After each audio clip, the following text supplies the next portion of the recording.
नमस्कार, मैं हूं सत्यपाल और आप देख रहे हैं CWB हिंदी न्यूज। शक संवत 1947, विक्रम संवत 2082। आज आश्विन मास के कृष्ण पक्ष की तृतीया तिथि और दिन बुधवार है। तदनुसार अंग्रेजी तारीख 10 सितंबर सन 2025। सबसे पहले आज की सुर्खियां। CP राधाकृष्णन देश के 15वें उपराष्ट्रपति होंगे।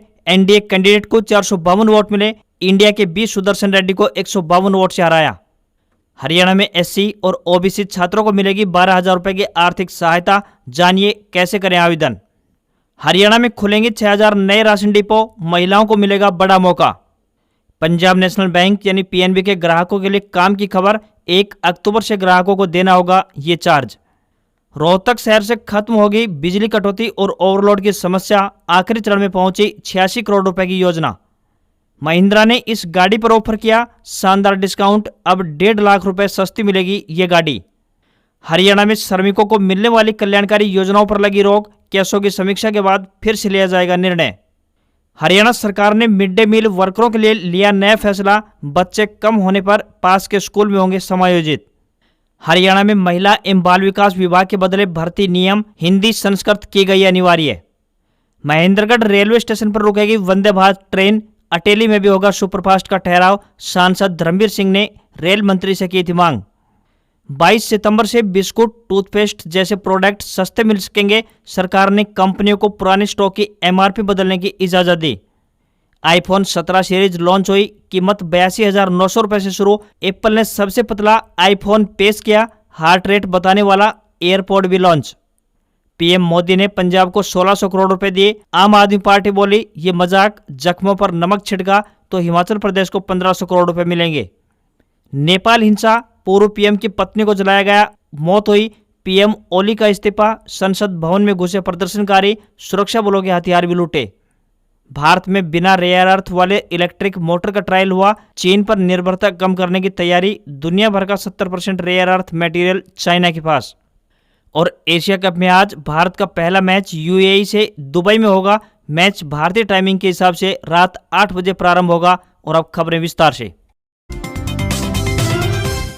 हरियाणा में 12 सितंबर तक मानसून की सक्रियता कुछ कम होने वाली है, क्योंकि मानसून टर्फ का उत्तर से थोड़ा नीचे मध्य की तरफ झुकाव हो गया है। आज यानी 10 सितंबर को पंचकुला तथा यमुनानगर में 25 से 50% एरिया में हल्की बारिश के आसार जताए गए हैं। सोनीपत, करनाल, पानीपत, अंबाला, कुरुक्षेत्र और कैथल में हल्की बूंदाबांदी रहेगी। हिसार, फतेहाबाद, सिरसा, जींद, भिवानी, चरखी दादरी, रोहतक, झज्जर, रेवाड़ी, महेंद्रगढ़, पलवल, मेवात, फरीदाबाद और गुरुग्राम में मौसम साफ रहने की संभावना जताई गई है। कल यानी 11 सितंबर के मौसम की बात करें तो यमुनानगर व पंचकुला जिलों के 25 से 50% एरिया में हल्की बारिश का अनुमान लगाया गया है, जबकि करनाल, कुरुक्षेत्र, अंबाला, कैथल, पानीपत व सोनीपत में 25% क्षेत्र में हल्की बारिश की संभावना मौसम विभाग ने व्यक्त की है। इसके अलावा जींद, हिसार, चरखी दादरी, महेंद्रगढ़, रेवाड़ी, मेवात, पलवल, फरीदाबाद, गुरुग्राम में मौसम साफ रहने का अनुमान है। तो वहीं 12 सितंबर को भी इन्हीं जिलों में यही स्थिति बनी रहेगी।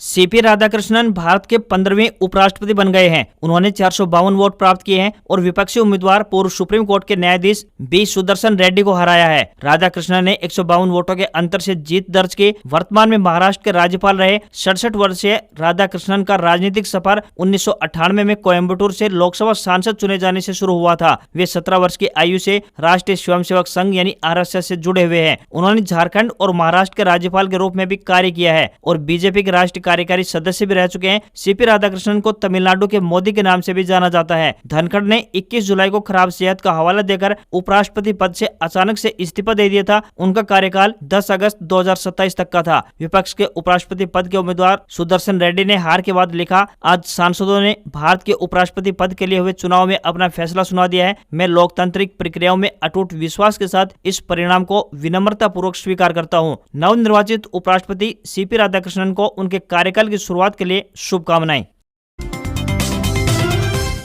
हरियाणा सरकार राज्य में 6,000 नए राशन डिपो खोलने जा रही है और इनमें से तकरीबन 2,000 डिपो महिलाओं के लिए आरक्षित होंगे। इस निर्णय के साथ महिलाओं को राशन डिपो संचालन का एक बड़ा मौका मिलेगा और प्रदेश में रोजगार के नए द्वार भी खुलेंगे। कुल 6,000 नए राशन डिपो खोले जाएंगे, जिसमें से 33% आरक्षण महिलाओं के लिए तय किया गया है। महिलाओं को प्राथमिकता मिलेगी और तकरीबन 33% के हिसाब से 2,000 डिपो उन्हें दिए जाएंगे। आवेदन की प्रक्रिया मुख्यमंत्री की मंजूरी के बाद प्रारंभ होगी। योग्यता और आवेदन प्रक्रिया की बात करें तो आवेदन आवेदनकर्ता हरियाणा का मूल निवासी होना चाहिए। आयु सीमा 21 से 45 वर्ष तय की गई है। शैक्षणिक योग्यता की बात करें तो न्यूनतम 12वीं पास होनी चाहिए। साथ ही कंप्यूटर की जानकारी भी अनिवार्य है। आवेदन अंत्योदय सरल पोर्टल पर ऑनलाइन माध्यम से जमा किया जा सकेगा। ये फैसला महिलाओं को स्वावलंबन और रोजगार के बेहतर अवसर प्रदान करने के लिए लिया गया है। राशन डिपो के माध्यम से प्रदेश में सस्ते राशन का वितरण भी अधिक सुदृढ़ होगा तथा रोजगार के नए अवसर पैदा होंगे।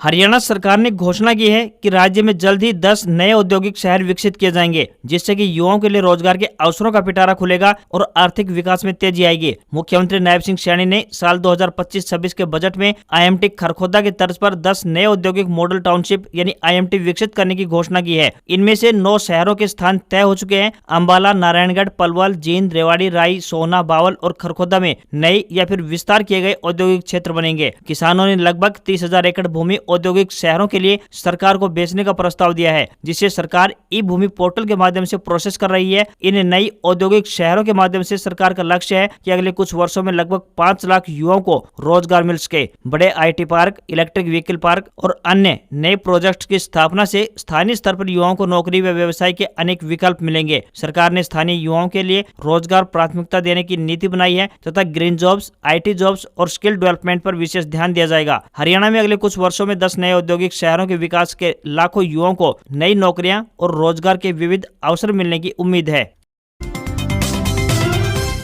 हरियाणा सरकार द्वारा SC और OBC कैटेगरी के मेधावी छात्रों के लिए 12,000 रुपए तक की आर्थिक मदद की जा रही है। सरकार की इस योजना का नाम डॉक्टर भीमराव अंबेडकर मेधावी स्कॉलरशिप स्कीम है, जिसके तहत ऑनलाइन आवेदन प्रक्रिया प्रारंभ हो गई है। आर्थिक तंगी से जूझ रहे विद्यार्थियों के लिए ये योजना काफी कारगर सिद्ध होगी और उन्हें अपनी पढ़ाई पूरी करने में आर्थिक सहायता भी मिल सकेगी। 31 जनवरी 2026 से पहले मेधावी छात्र इस योजना के तहत आवेदन कर सकते हैं। अनुसूचित जाति वर्ग तथा पिछड़ा वर्ग के काफी बच्चे ऐसे हैं जो रुपए नहीं होने के कारण अपनी पढ़ाई सुचारू नहीं रख पाते और बीच में ही पढ़ाई छोड़ जाते हैं। ऐसे विद्यार्थियों की सहायता के लिए सरकार द्वारा डॉक्टर भीमराव अंबेडकर मेधावी छात्रवृत्ति योजना शुरू की गई है। इस योजना के दायरे में केवल अनुसूचित जाति यानी SC व OBC कैटेगरी के ही विद्यार्थी आते हैं। जनरल कैटेगरी के अंतर्गत 10वीं में शहरी क्षेत्र में पढ़ने वाले विद्यार्थियों को 80% और ग्रामीण क्षेत्रों में 75% अंक लाने वाले विद्यार्थियों को 8,000 रुपए की स्कॉलरशिप मिलती है, जिसके लिए विद्यार्थी आर्थिक रूप से कमजोर वर्ग से होना चाहिए। स्कॉलरशिप के लिए ऑनलाइन आवेदन करते समय पास की गई क्लास के मार्कशीट आवश्यक है। जाति प्रमाण पत्र और हरियाणा का स्थायी निवास प्रमाण पत्र भी आवश्यक है।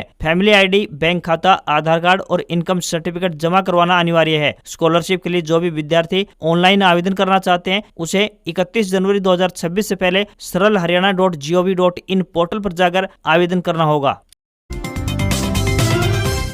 हरियाणा सरकार ने मिड डे मील वर्करों के लिए एक नया फैसला लिया है कि यदि किसी स्कूल में बच्चों की संख्या कम हो जाती है तो उन वर्करों को पास के स्कूल में समायोजित किया जाएगा, यानी उनकी नौकरी समाप्त नहीं की जाएगी बल्कि उन्हें दूसरे स्कूल में ट्रांसफर किया जाएगा। सरकार का मुख्य उद्देश्य मिड डे मील वर्करों की नौकरी बचाना है, ताकि बच्चों की संख्या कम होने पर किसी स्कूल में वर्कर की सेवाएं खत्म न करनी पड़े। केंद्र का पुराना फार्मूला जारी रहेगा, जिसमें 25 बच्चों पर 1 वर्कर, 26 से 100 बच्चों पर 2 वर्कर और हर 100 अतिरिक्त बच्चों पर 1 वर्कर नियुक्त होंगे। अफवाहों को लेकर शिक्षा विभाग ने स्पष्ट किया है कि मिड डे मील वर्करों को हटाने की कोई योजना नहीं है। कम छात्रों वाले स्कूल में वर्कर की सेवाएं समाप्त नहीं होंगी, बल्कि पास के स्कूल में समायोजित किया जाएगा। वर्दी भत्ता 600 रुपए से बढ़ाकर 1600 रुपए किया गया है। हर साल एक बार मुफ्त स्वास्थ्य जांच भी होगी और प्राथमिक स्वास्थ्य केंद्र में हर महीने एक दिन अलग से तय किया जाएगा। साथ ही वर्करों ने वेतन बढ़ाने, समय पर भुगतान और सेवा सुरक्षा की मांगे उठाई हैं, जिन पर सरकार लगातार विचार कर रही है।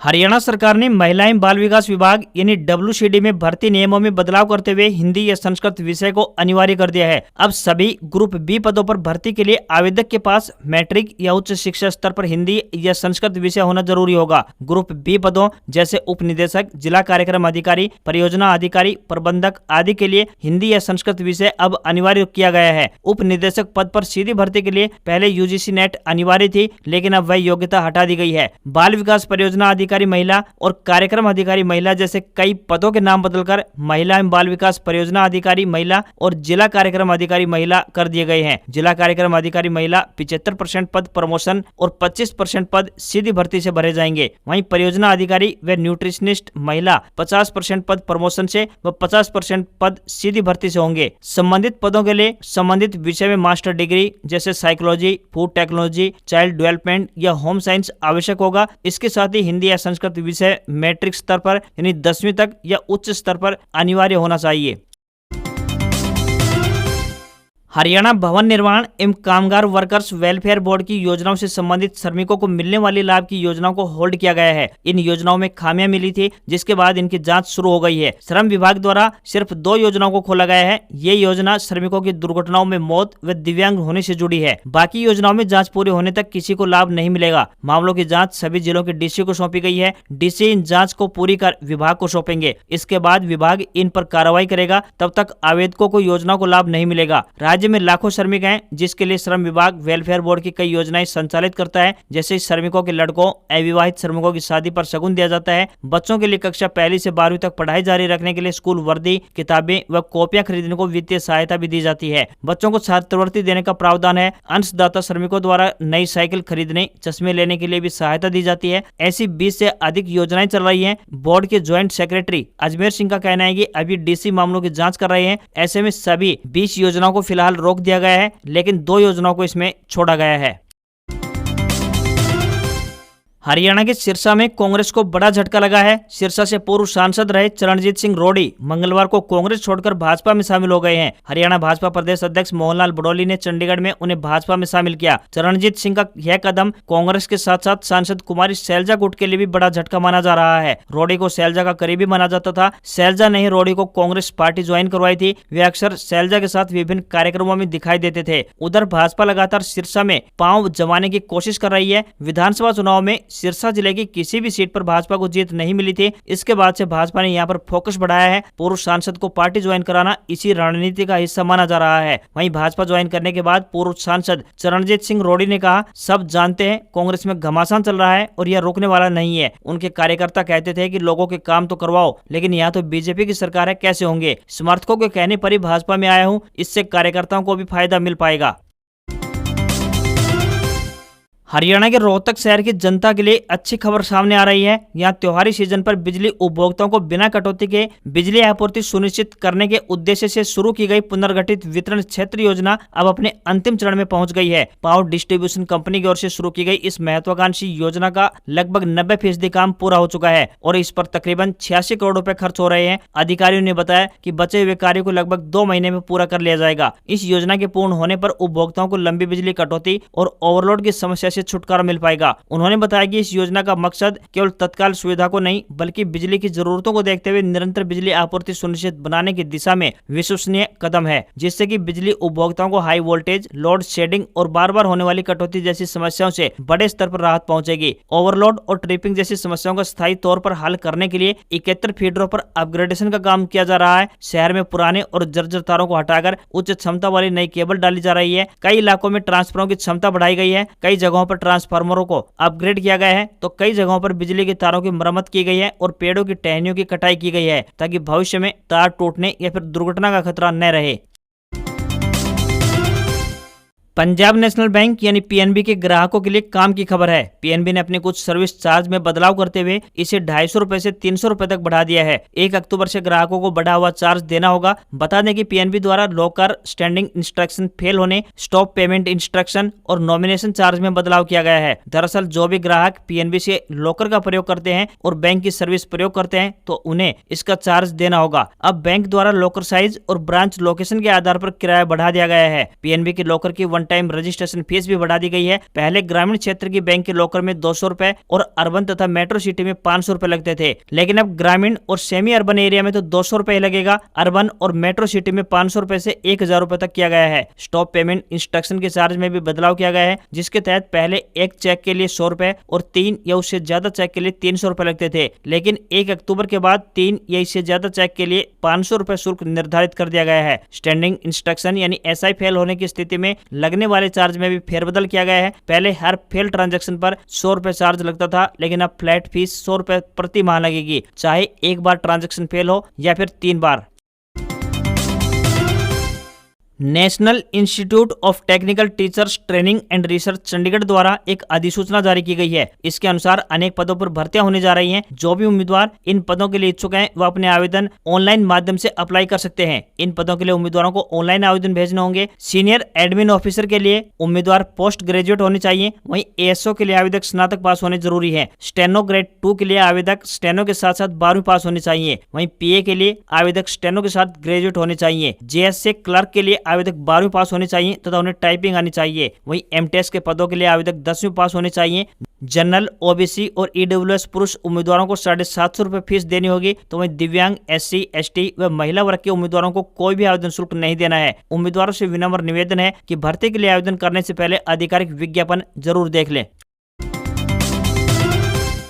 हाल ही में कई बड़ी कार कंपनियों की तरफ से कीमतों में कटौती को लेकर बड़ा ऐलान किया गया है। इनकी कीमतें 22 सितंबर से सस्ती हो जाएंगी। कंपनी की तरफ से ग्राहकों को लुभाने के लिए पहले ही नई कीमतों का चार्ट जारी कर दिया गया है। आज हम आपको बताएंगे कि महिंद्रा के स्कॉर्पियो के प्राइस में जीएसटी की दरों में कमी करने से क्या अंतर आएगा। नई जीएसटी दरों के बाद स्कॉर्पियो क्लासिक के दाम औसतन 5.7% तक कम हो गए हैं। सबसे बड़ा फायदा Scorpio classic S11 diesel MT variant पर मिलने वाला है। इस गाड़ी का प्राइस 1,20,000 रुपए तक कम किया जा सकता है। इसके अलावा अन्य वेरिएंट पर ग्राहकों को 80,000 रुपए से लेकर 1 लाख रुपए तक का डिस्काउंट देखने को मिलेगा। स्कॉर्पियो क्लासिक खरीदना अब न केवल आसान बल्कि और भी ज्यादा वैल्यू फॉर मनी हो गया है। अगर आप भी नई गाड़ी लेने जा रहे हैं तो आप 22 सितंबर के बाद गाड़ी परचेस कर सकते हैं। जीएसटी 2.0 का फायदा अब सीधे ग्राहकों को मिलता हुआ दिखाई दे रहा है। महिंद्रा स्कॉर्पियो क्लासिक अपनी दमदार road presence, powerful diesel engine और मजबूत बॉडी की वजह से जानी जाती है।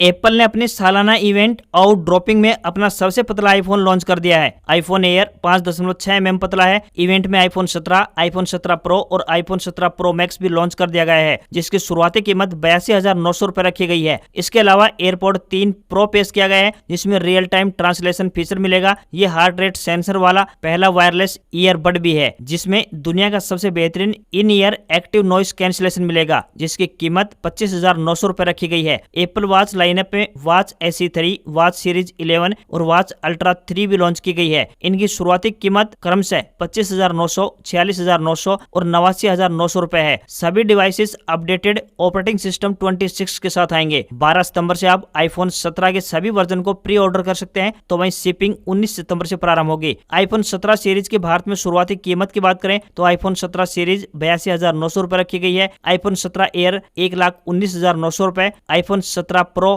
1,34,900 रुपए और आईफोन 17 प्रो मैक्स की शुरुआती कीमत 1,49,900 रुपए रखी गई है।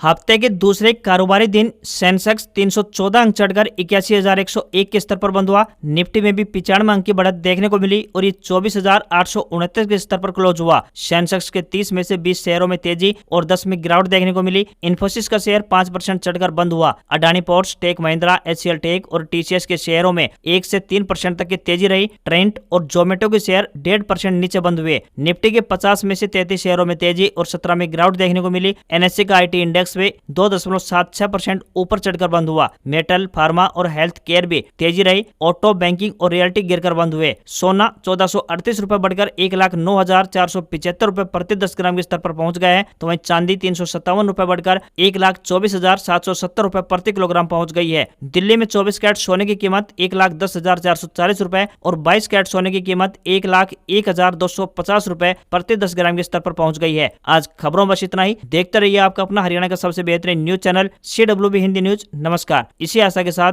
आपका दिन शुभ रहे। सबसे पहले हरियाणा की ताजा खबरों से अपडेट रहने के लिए चैनल को सब्सक्राइब और बेल नोटिफिकेशन को ऑन करना ना भूलें। नमस्कार।